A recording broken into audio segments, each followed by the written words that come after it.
Hear me now? Up more. How about now? Yeah, just keep turning it up, Cassidy. Okay, try now. Want to try again? Say something again. How about now? Perfect. Great. Thank you. We're going to get going in just a couple minutes. Okay, take your time. Thanks.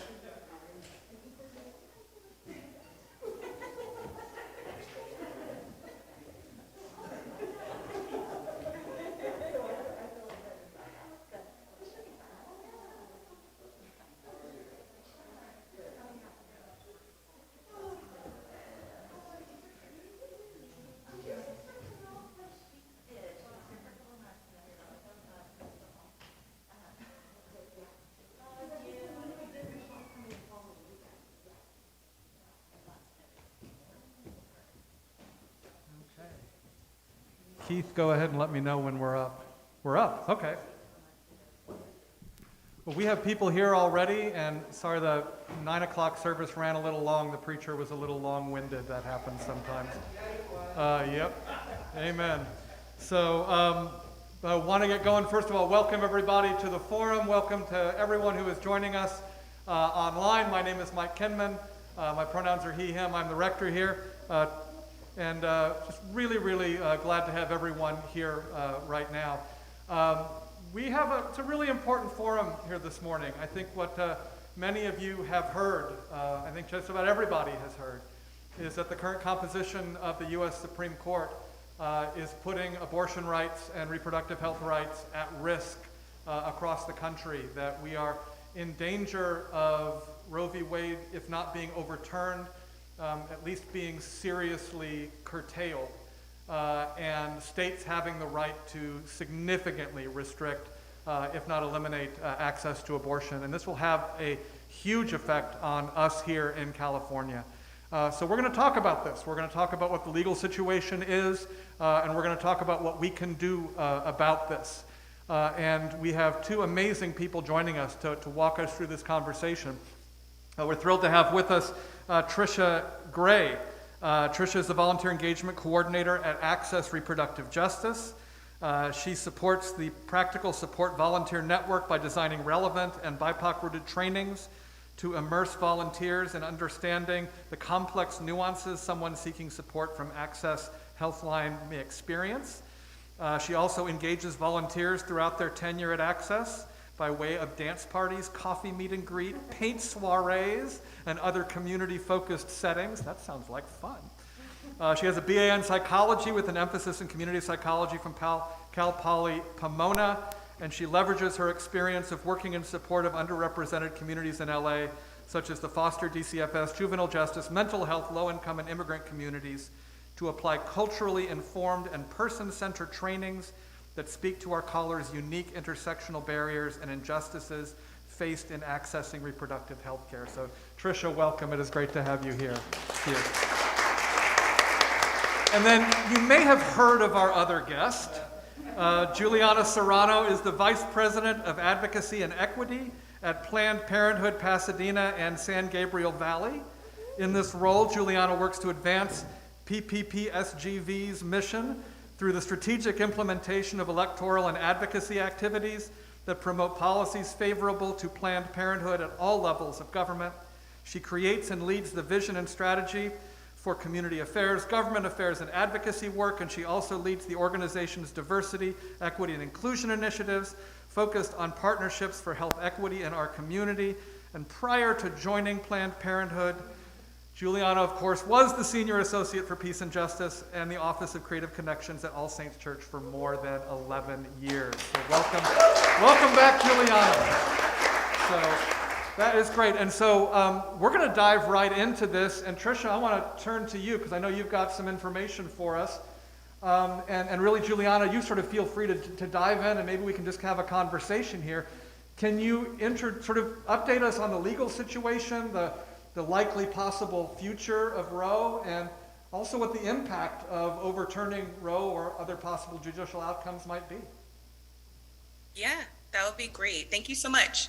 So thank you for having me. I'm excited to share a little bit about what we do at Access. I'm kind of going to go out of order, Mike. I'll share a little bit about Access and how we're meeting the needs. And then towards the end, we'll get into really what we're looking at in terms of the landscape. So I'm going to just share my screen.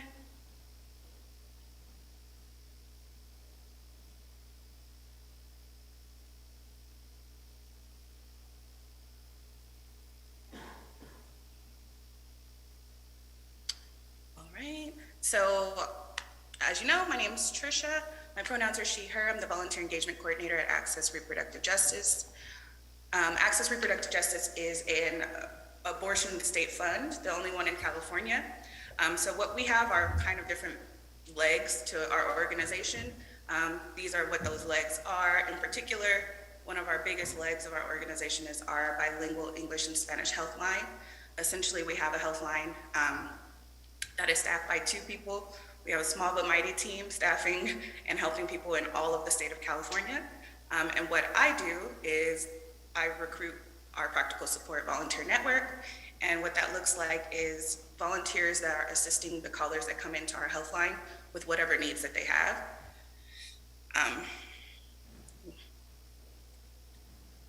All right, sorry. So these are Sasha and Michal. These are the 2 folks who are on the health line. Our health line is from 10 a.m. to 4 p.m., Monday through Friday. We provide free, unbiased, and confidential information regarding reproductive health care. What our biggest, I would say, our biggest callers are looking for are support in acquiring an abortion. And so when they call us, by the time that they get to us, they've probably received a lot of different barriers, a lot of different no's. One of those being, you don't have medical insurance, and I'm just talking about in the state of California right now. We'll get to kind of what the impending barriers will be for other folks, but within the state of California, maybe they don't have Medi-Cal insurance, or they don't know how to get Medi-Cal insurance, they don't know if they qualify, or maybe based on their gestational age, they don't have a clinic close to them that would service them, and so now they're needing lodging, hotel lodging, or travel. Some people coming from Central California all the way down here to West LA. And so that's a big burden on folks who already may not have childcare in place, or may not have emergency funds or a fund set up for a rainy day. And due to the ongoing public health crisis, it's kind of put a wrench into everything in regards to how we support those callers too. So right now we're only supporting them with transportation and funding. And primarily why we're only providing that kind of support right now is because we lead with understanding that some of the communities that come to us may not feel comfortable with vaccinations. They may not even have adequate health care, maybe a primary care provider or anything like that. So it means a lot when they reach out to us that we just try to meet them where they're at. And so I'm only specifically talking right now in terms of Californians, but there is something else on the horizon, which is that, as Mike was saying, if Roe v. Wade is overturned, which it's looking that way, we're gonna see a big increase in folks needing help from all over. So I'm gonna show you this video. This is by the Guttmacher Institute, which kind of sheds light on what's happening and how these bans create a bigger barrier for people who are already marginalized. So as you can see right there, a majority of our callers that come to Access are in their 20s, low income. I'm not sure if you know what BIPOC is, but that means they are Black, Indigenous, people of color, and are insured under Medi-Cal, but just probably don't know how to access it or utilize it. Abortion rights and access are in serious jeopardy. Since Roe v. Wade was decided in 1973, more than 1,330 state-level abortion restrictions have been enacted across the U.S. Restrictions are about control. They're designed to make abortion care harder to provide, obtain, and afford. Together, they form massive barriers between pregnant people and the care they want, need, and deserve. And these restrictions are ramping up. Almost half of them were enacted just in the last decade, and more restrictions were enacted in 2021 than ever before.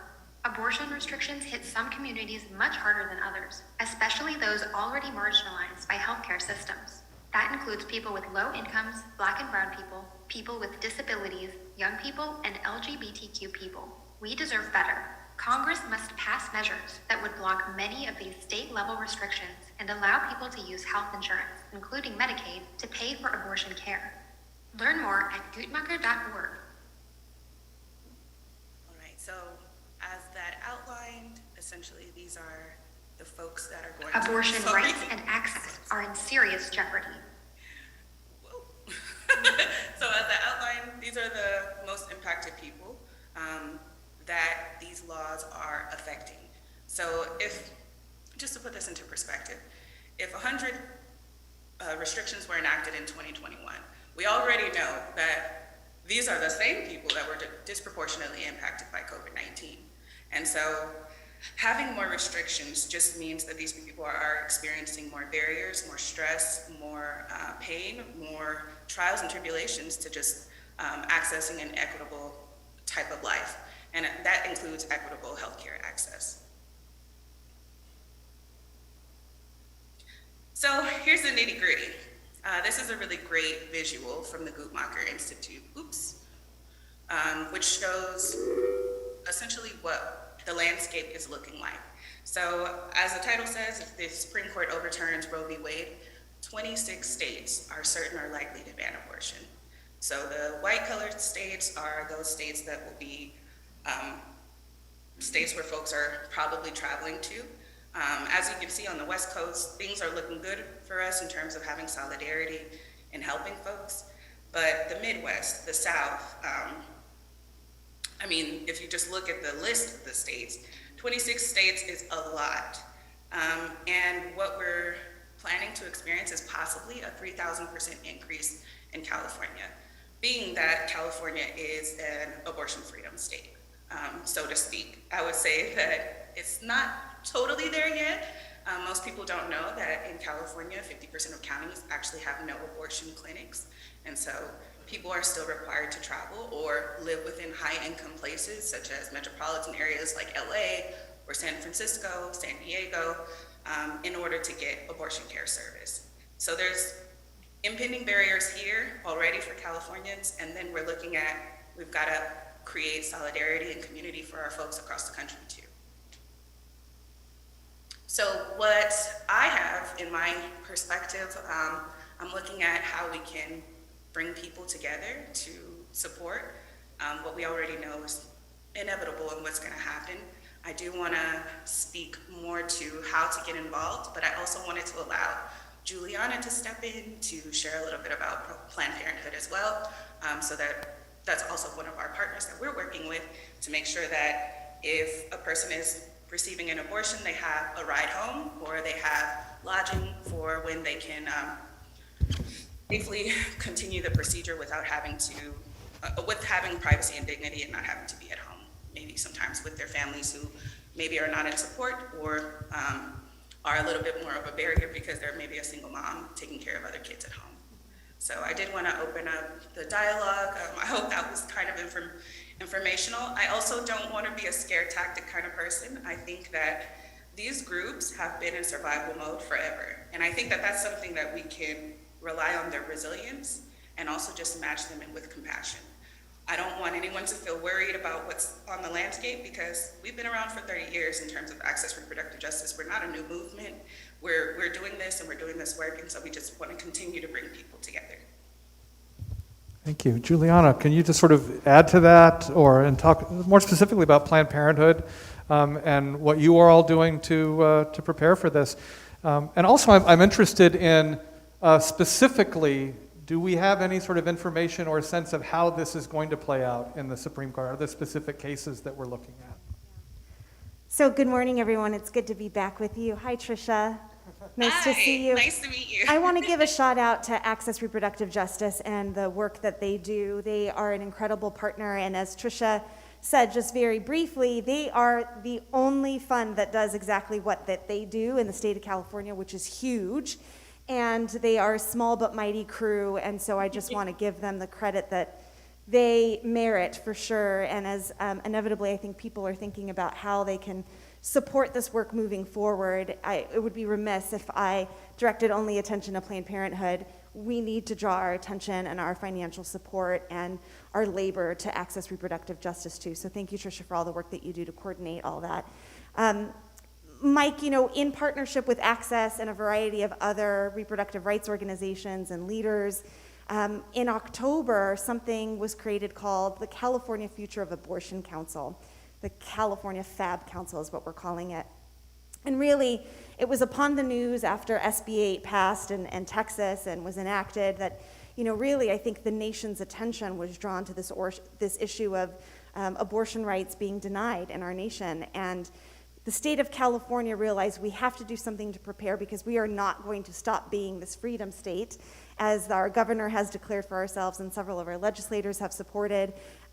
So we started to get together to figure out, okay, what are the policies that we need to put into place in order to prepare ourselves for what will come?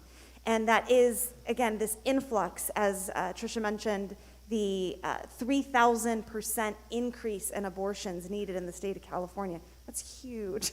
That's a huge, huge number of folks that are going to be coming to us seeking the abortion services. And that's in addition to the current demand. Again, as was mentioned, there are already in the state of California barriers to accessing abortion.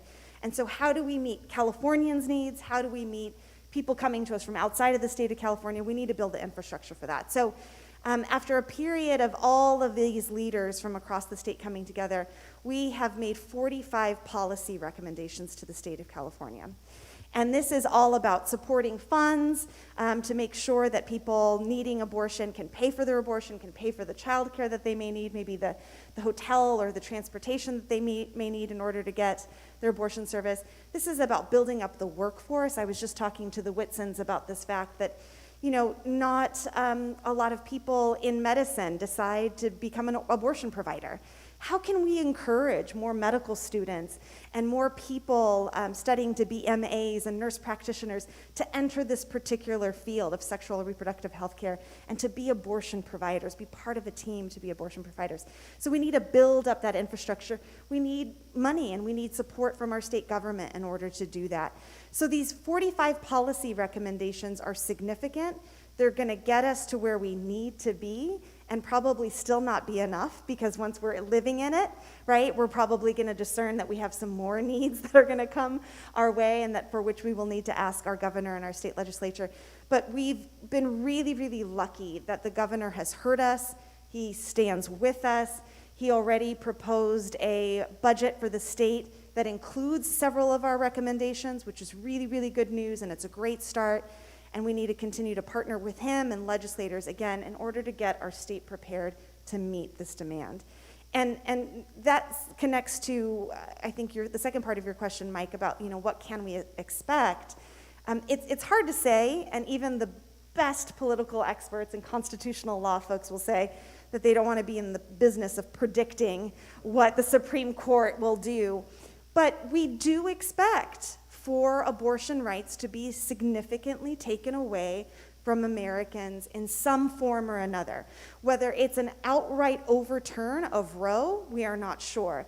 But they can also, in a very sophisticated manner, as you can imagine, erode the law to the point where, as Trisha mentioned, these 26 states across the nation will then be ready to go with outright bans in their states.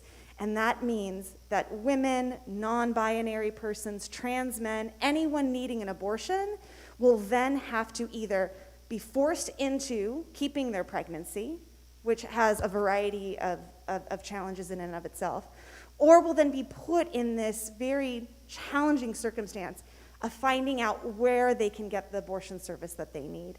And inevitably, that creates a lot of financial struggles and barriers to people accessing the care that they need and they deserve. So we are aware of what's coming. We are trying to prepare ourselves. We, at Planned Parenthood Pasadena San Gabriel Valley, we have 5 health centers in the area. We know that we can meet the increase should it be coming to us. We've already noted a little uptick already. But we are trying to make sure that we've got the workforce, we've got the buildings in place, we've got our appointment schedulers in place, that we've got support from funds like Access to be able to give people the accommodations and the transportation that they need to come to us. We're all working in partnership to meet the moment. Tricia, anything else that you want to jump in and add to what Juliana said? I think that was great, Juliana. I don't have anything else to add. I think you're right in talking about how we have to build the infrastructure, and that is what we're doing. And that's also why we're trying to really enhance the amount of people we can get within our community to support.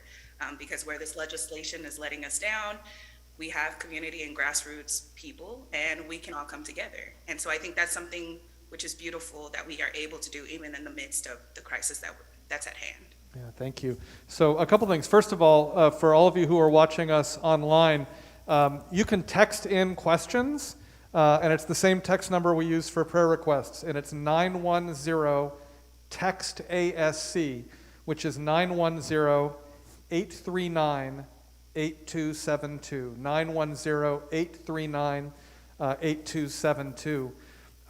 Another question I have really for both of you is, we think about a huge crush like this, a 3,000% increase. I know when you were here a couple months ago and you said that absolutely blew me away. And my first sort of sense is, okay, well, that's just like a wave we have to endure, except the conservative majority on the Supreme Court is not an old majority. And so sort of two things. First is this my first question is sort of, well, what is the long game in terms of getting back what we assume that we're going to be losing this year, and eventually getting to the point where something like Roe v. Wade is again the law of the land. But then also, how long a game does that need to be, and are we really talking about building semi-permanent structures that really have to last for decades until we get back to where we have been? You want to take that, Trisha? Yeah, I did want to touch on kind of Roe v. Wade being a bare minimum in terms of a constitutional right. What it does is it also is something that was enacted was the Hyde Amendment. And I think if what we can do is enforce a law or get a way to do away with the Hyde Amendment so that we can have strategic health care for all people. Can you talk about what the Hyde Amendment is? Oh, I'm sorry. So once Roe v. Wade was introduced, a lot of amendments and laws came in to try to weaken that law. So the Hyde Amendment essentially does not allow Medicaid to be utilized to pay for abortion care. So in California, we can change our Medi-Cal, which is our Medicaid insurance, to support people with abortion care, which is what we've done. But if that is not like a standard across all of the states, I think we're going to continue to see ways that we can limit and mitigate or minimize the amount of healthcare that people can access, especially the people that need the access to healthcare. So something I think that COVID-19 showed is that our healthcare infrastructure is not the greatest for people who are low income, for people who are Black and Indigenous, for undocumented people. Those communities were disproportionately impacted because they already don't have access to healthcare. So I think something that really needs to happen in terms of legislation is that there should be universal healthcare as a bare minimum constitutional right.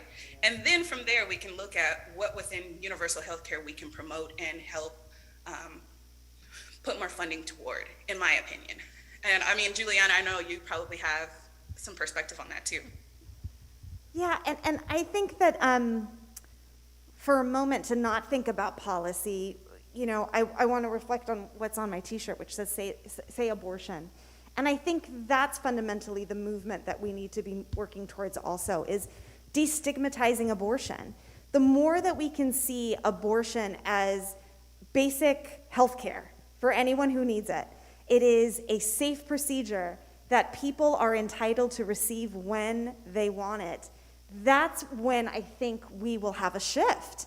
But because we live in a society that still stigmatizes abortion, still stigmatizes providers and people who want an abortion service, this is why we've got a Supreme Court that's on the brink of the decision that they're at, that we've got 26 states who are prepared to enact their own bans. I mean, it's all because we have created this narrative around abortion being evil and bad and wrong. And until we break that down, I think we will continue to experience challenges. Yeah, well, so on that point, I remember the last time you were here, and we were beginning to talk about this and about care for people who are coming into the state seeking abortion. I made a comment, because you talk about people sort of sleeping in their cars afterwards, and I said, wow, that's something like you shouldn't do after an invasive procedure. And you're like, whoa, hold on. And so I realized there's a lot of things that I don't know about abortion and abortion services. What are some of the most common misunderstandings that you're both seeing about abortion that are fueling this stigmatization? Well, I think that, as you mentioned, I think this idea that it is a dangerous procedure, when in reality it is far more dangerous to carry a child to term and to go through the delivery process than it is to go through an abortion procedure. Folks don't think that. They think it's like this horrific, gory, and it's not. I had the privilege, and I do say that with all that really means, the privilege of accompanying 5 women recently through their abortion procedure. It is a very sacred time and space, but trust me, this is a very natural, normal, very safe procedure, especially when it's at the hands of professionals, like those that are offered in our health centers. So it is not this thing. It happens very quickly. It's very safe. It's very effective, right? If people want to be unpregnant, the best way to get unpregnant is by getting an abortion, right? And here we are in this world again that has this narrative around it being like open heart surgery or something, and it's just really not the case. And that's when I'm speaking specifically to the surgical abortion. Over 50% of abortions in the United States happen by medication abortion, right? And so this is with a series of pills that a patient can take to their home and then, pass their pregnancy in the safety, the comfort of their own home. A lot of abortions happen that way. It's very safe. It's very effective. We need to be able to talk about this very normally. Trisha, anything to jump in with that? Yeah, I think something else that would surprise people is that a lot of our callers that come to our health line are, there's a sense of relief to get the help. So if you've gone through hoops, barriers, jumped through fire, when they come to us, there is a sense of relief of, I just need to get this help because now my pregnancy has gone on for a period of time, and that gestational age is critical to the type of care that they receive. So I think that another misconception about abortion is just that it's this gut-wrenching experience that maybe a person who doesn't have children has to experience. But a lot of people who seek abortions have already had children, and they know that they can't afford more and that they really need support. They don't have family support. They don't have childcare. They don't have a job where they can take off work for medical appointments. All of those things really impact a person's decision. And I think that that's the thing that they're dealing with when they come to us too, which is a misconception as well. So you mentioned that more than 50% of abortions are are just from taking medication. Is there a sense that when these restrictions continue to be passed and say Roe v. Wade gets gutted, I get medication in the mail. I mean, is it possible? Will it still be possible to send medication into some of these states that have permanently outlawed abortion? Do we even know? Yeah, I think that's what's being explored, and Trisha probably knows a little bit more about that too. I think that this enters new territory for cross-state medication dispensing, right? And who is held liable, right? And so I know with medication abortion, it's a series of 2 pills, and it's really the second pill that's the abortifacient.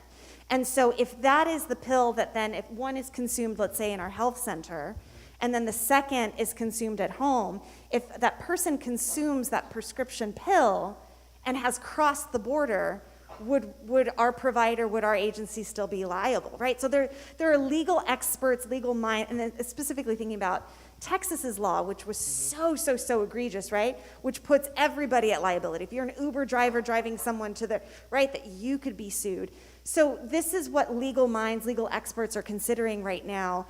And, what are the ways we can efficiently and effectively dispense prescriptions in a way that doesn't create more challenges for providers and then, sort of squash our ability to help people in other states. Trisha, yeah. I wanted to add just to that is there are different telehealth laws across different states as well. So what Juliana is mentioning is that, we might have a law in the state of California regarding telehealth that may not translate. And so that is a barrier as well. That's just, I think that's a nuance that legislators who are anti-abortion are smart and wise about, which is if we can minimize having telehealth, then we can minimize people utilizing medication abortion via Zoom with their provider. That's another way that they're able to put those abortion bans in place as well. So I think if we could have a standard of telehealth, as I was saying, or a standard of healthcare in the nation, things would really change for different procedures, especially like abortion care. Right. Well, and we got some pretty smart people on the side of the angels too. So that's good. I want to get to questions from you all soon. Also reminding you can text in questions at 910-839-8272, 910-839-8272. Let's talk about what we can do, specifically what can communities of faith do, what can All Saints Church do, how can we help, how can we be a part of something positive here? I'll defer to you first, Trisha. Well, definitely, this is a great start. So having open conversations, reducing stigma, letting folks know, bringing people into the awareness of what's happening. The next step is knowing that you can be a change factor, meaning you yourself don't have to feel upset about what's happening or powerless. You can become a volunteer, you can fundraise, you can donate, you can be a part of this change that needs to happen where maybe legislation is letting us down. And I think that that's the piece of the grassroots movements that we really can see change when we get our communities together. So one way, I have a couple of links. I'm not sure if I should email them to you, Mike, or share them with the group, but to either volunteer, submitting an interest form to both. volunteer Share them with the group and email them and we'll get them out. Okay. And you can also donate, whether a one-time donation or monthly. And then we also have different fundraisers. We're repping up for a fundraiser called Fundathon coming up in the month of March. So I think there's 3 ways that people can get directly involved. Our healthline is staffed by staff, not volunteers, but we need volunteers. So LA County is a huge lift for us, meaning that it's one of our biggest counties of need in terms of our colors, and we're Bay Area based, but it's one of our biggest counties. So if we could get volunteers to provide rides from all over LA County, that would be awesome. Or to provide gas money or money for lodging or things like that, that would be awesome too. So I'll give those links to Mike, but I know that that's just what we can do here in terms of connecting with Access, and having these conversations is a great place to start too. What's the website for Access Reproductive Justice? Sure, it's accessrj.org. accessrj.org. So you can certainly find more information there. Juliana, what can we do? So also, I just will echo how important it is to be in a space of having conversations with family and friends and colleagues about this matter. I still encounter so many people who say to me, oh, Roe won't be overturned. That's not really going to happen, right? It's like, no, really, this is serious, right? And so engage people in conversation. Do what you can to be part of the movement to destigmatize abortion.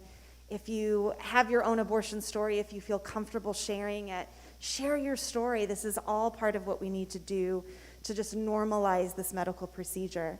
I would also just encourage you to give of what you can to Planned Parenthood. We are one of the nation's best known, most respected and trusted abortion provider.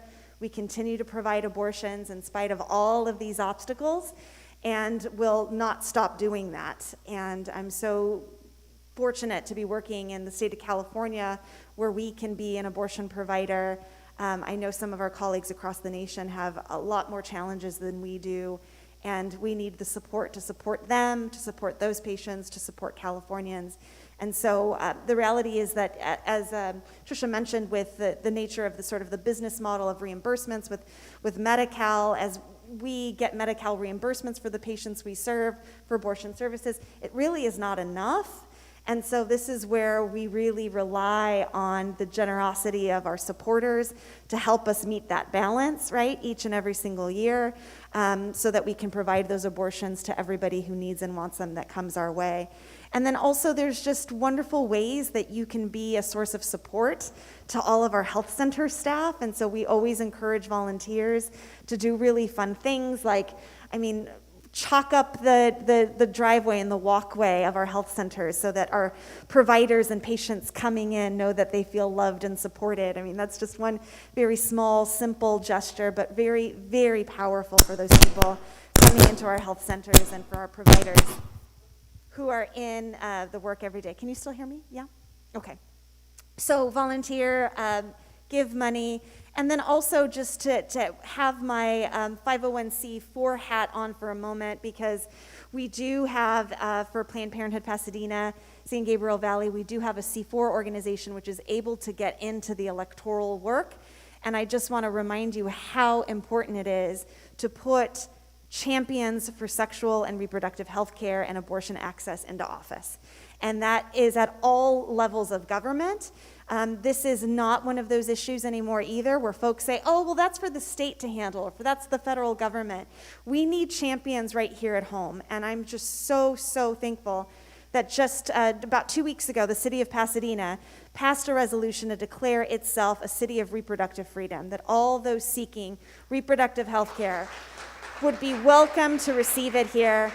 We need more cities to make those profound statements. City council members, mayors, they'll say, oh, but what do we have to do? You have everything to do it. You can create a safe, welcoming space by making this declaration. And so we've got to get those champions in office who are willing to be big and bold and think even more creatively than we have the capacity to do right now as they enact policy from the local level all the way to the national level. Right. Thank you so much. Yeah, I've got tons of questions and thoughts, but I really want to turn to you all. Are there questions and thoughts from over here? John. Well, thank you again for being here and presenting us to the issues involved. I didn't hear a lot this time about the restrictions that, like Texas was imposing, where a citizen could prosecute. And while I've got a whole list of potential questions, what I'm curious about is, how is it that a person's abortion or need for abortion isn't protected under HIPAA? Because it would seem like if it was, people wouldn't have access to prosecuting somebody. And so how does that work? So I would say that it is protected, and people still find very creative ways to get access to that information. You may have heard the stories of that final evening before SB 8 was enacted in Texas. There were protesters outside a health center in Texas that lined up their cars and were shining their bright lights into the health center so that they could see who was getting services and who was providing services. This is the extent to which people are willing to go to shame people who are providing abortions and who are getting abortions. And so there's a way in which, yes, in terms of the paperwork and legally there are these protections, but in many ways, sort of the common person who really wants to, shame again or legally take repercussions in the state of Texas against somebody who is supporting a patient or a patient themselves, they'll figure out the ways to do it. Other questions? Clara.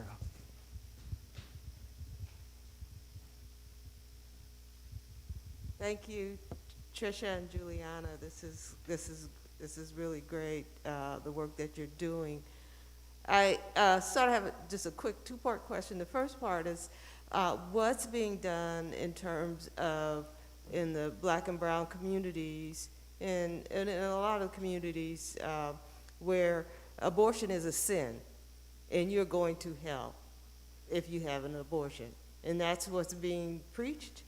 That's what's being, despite all the other, the access and whatnot, that's still a barrier. And for young people, particularly young people that have to face that and get that sort of that pressure, what's being done in terms of educating, in a sense, it's not an education, it's just, you're fighting against that. So my question is, in terms of counseling these young women, that despite all of that energy that says this is a sin, that this is their body, and also in a lot of these states where women have difficulties with pregnancy and they have early termination, that's considered abortion as well. And so I know that's a much bigger issue, but that is a reason why a lot of young people and adults, older people, families don't seek the abortion right, because there's still a big push that this is a sin.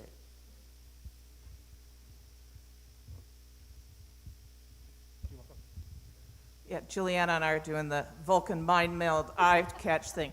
Susan Russell, pronouns are she, her, and I had the privilege for, what was it, Julianne, 6 years to be a member of the National Clergy Advocacy Board for Planned Parenthood. So I think part of my answer is, that's a brilliant, important question, I think, is to know that there are alternative narratives available, and that there are clergy and pastors who will stand with you and help you unpack your own theological narrative, give you alternative voices to say, good people of deep faith believe a lot of different things about a lot of different things, and this is one of them, but here's what we believe, and what it means to be a prayerfully pro-choice church since 89, which is our history. And so knowledge is power, knowing that those resources exist on the National Planned Parenthood website, or that you can call people like us to help direct, to give those who are struggling with not only their bodies and their medical choices, but their faith choices, that there are options and there are opportunities, and we want to be part of offering them.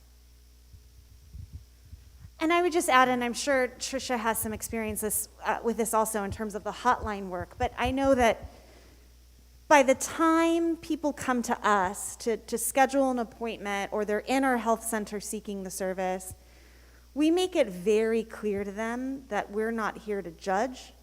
We're not here to tell them that they're right or they're wrong, or their decision was too soon, or they arrived too late at their conclusion, or any of that. We are just there to support them and what they need and they want. And we do that with pleasure and with a lot of holiness around it. But we're not going to be in that space of talking about sin or good or bad. We just know that as providers, we have a service to provide them, and we can do that with dignity and respect. And we will do that to the best of our ability as people come our way. And so, I don't know, Trisha, you may encounter that a little bit as you're encountering folks on that hotline too. Yeah, I would definitely say we don't ask any questions about their faith or their feelings. If anything, we ask if they need support, like emotionally, but that support could be about the barriers they were experiencing rather than the abortion itself. Mm-hmm. So maybe being a single mom, they need support. I think in terms of the question, I really think that it has to start in faith centers, in terms of with our clergy, and with maybe even in our own circles and Bible study and things like that. I feel like we have to be in a radical space of radical love. And if we can start that conversation in the faith places, I think it will spill out from those centers. Because I do know that, such as Planned Parenthood, they have like a community and education programs, and they work with students and they work with young people. But still, if those young people go back home, or they go back into their church or their faith center, and they're being hit with these statements, going against what, is their reproductive rights, they can feel stigmatized and they can feel ashamed. And I think that that's why it's important to have Planned Parenthoods back and have reproductive justice back in terms of in our faith centers, and really destigmatizing what this is. Thank you. In fact, someone just texted in, and this kind of relates to that. I have friends who had abortions to save mothers' lives, end terrible suffering, and save families. These were prayerful, moral decisions. Why does no one talk about the moral reasons for abortion? Terrible suffering of an irreparably damaged fetus, to be precise. So it is including that, expanding the conversation and really not ceding that ground. I wonder, there are progressive denominations, and certainly the Episcopal Church is not of one mind when it comes to abortion rights. But we do have a national denominational structure. Other churches have national denominational structures. One of the things I wonder about is, say if you're in a state, like I spent 20 years in St. Louis, Missouri, where abortion may be outlawed. How do we get the word out to people in those states when all they may hear is, no, it's now illegal, but actually, no, we can put you in. It almost is, I almost think about like the sanctuary networks that we have set up. That there can be a network and we can help get you to a place, and you'll have a place to stay and you'll get the care and medical attention you need, and then we'll get you back home. Is there any effort to use denominational faiths like the Episcopal Church to set up those networks? And then also, like I think about, we're a sanctuary church, and so we have a structure set up. If someone is being chased by ICE and they need sanctuary, we have a structure set up to give them housing and basic resources. Is that something that we could also get prepared to use for people coming into LA looking to get an abortion that's not legal where they are? I wanted to just touch on, there is actually a great pilot that just happened in Texas, where it was, they got 11 women to get their abortions out of the state after the 6-week ban. So they were able to travel to New Mexico, and that was led by a national network of abortion funds groups as well as clergy. So they were able to be a part of this big program, and getting 11 people pre-authorized in terms of their health care, and then getting them to travel by plane, but the clergy who were riding along with them through the plane ride and transporting them. And so I think that having awareness that that's happening is a great thing too, that we need to start to improve. And also having the same way that we're connected in terms of abortion funds, we're connected across the country. I think having clergy connected across the country in terms of reproductive justice, or just in terms of being radical movement leaders, protection against ICE, like you're mentioning, that would be great to have national networks of clergy across the country to do so. And then being community with them and being in conversation to see how they're doing that within their own states. Anything to add, Yes. Julie? Yes, all of that, yes. So, any other, Carol?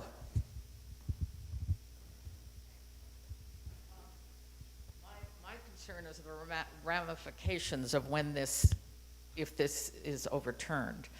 And 50-some years ago, I was a brand new ER nurse in my early 20s, and they brought in a 15-year-old girl who had had a back alley abortion. It took her 16 agonizing hours to die. Her name was Sarah. I have never forgotten it. And I went on to continue in the ER and seen lots of things. But hers, this is going to be dreadful. Women are going to die agonizing deaths if they have to go to unsafe places. And I think we need to hear more about that, because that's where the poor go, and they don't have the luxury of going to other places. But it's something that I have never forgotten. I never will forget, and I sometimes speak her name just to feel a connection. And she was 15 years old. So this is serious shit. It is, and I've heard some of those stories too, of That's appropriate. even just here at what is now County USC Medical Hospital, right? That they had an entire floor dedicated to patients suffering from sepsis, from their botched abortion, from their botched, this is prior to Roe v. Wade. So I would say, I agree, we don't want to get back to those times, right? So how do we build a network? How do we build the infrastructure to ensure that people seeking abortion can get the abortion that they need or want, whether it's a medication abortion, whether it's a surgical abortion? How do we build those networks of support so that also, too, no one is forced into carrying a pregnancy that they did not want or desire, right? And so, I mean, there are repercussions on that end, too. Think about, those carrying children to term who are not adequately prepared to parent, don't have the financial resources. What happens of these children also, right? So I agree with you. We need to be able to tell that story.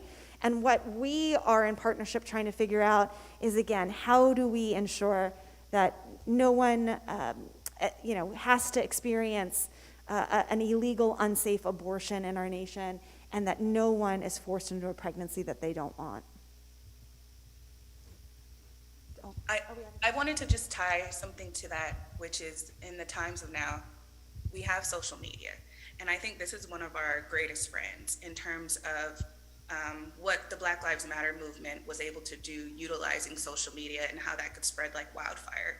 I think being able to spread information across abortion funds and places and clinics like Planned Parenthood, what we can do is really disseminate information and access and how you can access through social media. And I think that's a different avenue that we didn't have pre-Roe v. Wade. And I think that that's an important piece to what is going to be able to help people seek out the care that they're needing. Part of why people were getting back alley abortions is because they were just finding somebody that they could trust. Hey, how can I get this done? In a private way, in a confidential way, without having to go to jail about it. How can I get this done? Now we can do an internet search. Now I can hit up my friends on Instagram and ask them, and I think that that's something that is a benefit to us in this moment. Thank you. Got just a few minutes left. I'd love for each one of you, can you give us one or two things? So I've heard this whole forum. What are one or two things, action steps? What can I do when I leave this place that will have some impact, that are just sort of like quick hits for us? I would say, talk about abortion, share your story if you have one, share why abortion matters to you, even if you don't have a personal story of your own abortion, what it means to you, and be non-apologetic as you talk to folks about that. Please give of your money and your resources to healthcare providers like Planned Parenthood and to abortion funds like Access that are doing excellent, excellent work. And if you also have time to give generously of your time to support these people in their needs as they seek their abortion in our communities, and to the providers who are providing the care. I second that. I think this is a time that we can all feel like we can lean on each other. And I would say, see what it is that you can leverage within your own life. If you have the time to leverage your time. If you have the finance to leverage that. If anything, if you just have the heart for conversation, as Juliana was saying, to destigmatize this, leverage that. And I think that that's something that goes a long ways when we can continue to create this movement together, as opposed to seeing what legislation is doing and kind of ignoring people who are involved and who are being affected. So if anything, just feel like you have the power to leverage whatever power you have in this moment. Thank you. And can we have those websites again? And note that the home pages of both these websites have donate buttons, and use them. So Trisha, what's your website again? accessrj.org. Okay, and Juliana, what's the website for? So I will just encourage everyone to give locally. Yes. So there's the big national organization of Planned Parenthood, and then there are several affiliates. We are the affiliate for Pasadena, San Gabriel Valley. So I would just encourage you to do a Google search of Planned Parenthood Pasadena, and our website will pop up.